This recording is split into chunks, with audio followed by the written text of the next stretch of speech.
of the best smoke systems in the business, ladies and gentlemen. As you can see, spraying that Corvus oil, the oil that is especially formulated to spray on hot manifolds to make that smoke that is so famous at air shows around the world.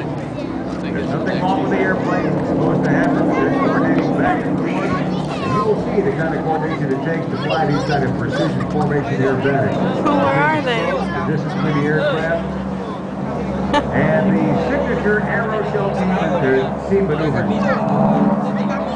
am so happy they're able to for doing the air show. They thrill the crowd, cut the fun, and speaking of the guys, the aero show aerobatics would love to return to the air show in years to come. They're flying the Civil War II North American Advanced Stringer, the aircraft that launched thousands of American Canadian generations ago.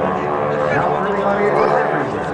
The Aero Show Aerobatic Team. And again, thanks to Champion Spark Plugs for being here today. We appreciate your sponsorship support and everything you do for the aviation industry and supporting our Aero Show team.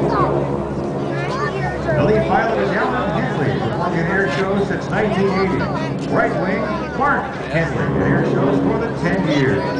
Steve Gustafson is on the right or left wing, depending on the day. He operates his own air